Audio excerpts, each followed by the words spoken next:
আর এবার আপনাদের দেখাবো বর্ধমানের গুসকরার ছবি, সেখানকার জল যন্ত্রণার ছবি। টানা বৃষ্টিতে ফুঁসছে কুনুর নদী। জলমগ্ন গুসকরার 1 নম্বর 2 এবং 3 নম্বর ওয়ার্ড। বাড়িতে জল ঢুকে গেছে, ফলে নাভিশ্বাস বাসিন্দাদের। কি বলছেন বাসিন্দারা শুনবো। পরিস্থিতি খুবই খারাপ।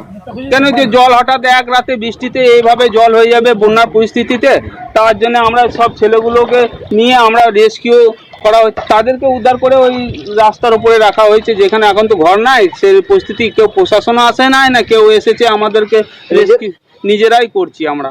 হ্যাঁ, সব রেস্কিউ হয়নি, এখনো রয়েছে সব কিছুজন, আর আমরা এই কজন মিলে যেভাবে পারছি ওইভাবে উদ্ধার করছি।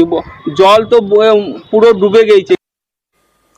প্রশাসনের পক্ষ থেকে কি ব্যবস্থা নেওয়া হচ্ছে জানবো শরদিন্দু আমাদের প্রতিনিধির কাছ থেকে। শরদিন্দু, দেখো, আমরা প্রথম থেকেই যেটা দেখছিলাম যে এলাকার বাসিন্দারাই মূলত যারা জলবন্দী হয়ে রয়েছেন সেই সব বাসিন্দাদের একরকম কলার ভেলায় করে তাদেরকে একটা নিরাপদ দূরত্বে নিয়ে যাচ্ছেন। বিভিন্ন স্কুলে তাদেরকে তুলছেন, সেখানে অস্থায়ী ত্রাণ শিবির খোলা হয়েছে।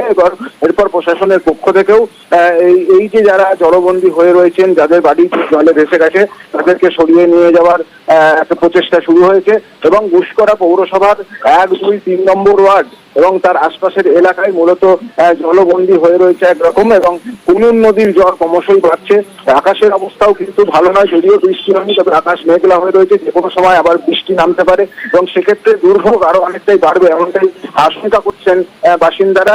প্রশাসনের পক্ষ থেকে আশ্বাস দেওয়া হয়েছে যে যথেষ্ট সংখ্যক ত্রিপল এবং ত্রাণ সামগ্রী মজুদ রয়েছে। তারা নিরাপদ স্থানে বা ত্রাণ শিবিরে উঠে গেলে তাদের সেখানে পর্যাপ্ত খাবার এবং অন্যান্য চিকিৎসার ব্যবস্থা করা হবে, সব রকম আশ্বাস দেওয়া হচ্ছে। তার ফলে অনেকেই ইতিমধ্যেই সরিয়ে নিয়ে যাওয়া সম্ভব হয়েছে। বাকি যারা আজকে রয়েছেন তাদেরও সরিয়ে নেওয়া যাওয়ার ব্যবস্থা করছে। তবে কুনুর নদীর জল এখনো বাড়ছে, তাই নতুন করে বেশ কিছু এলাকা জলবন্দী হতে পারে এমনও আশঙ্কা করা হচ্ছে। শরদিন্দু আমাদের সঙ্গে থাকো।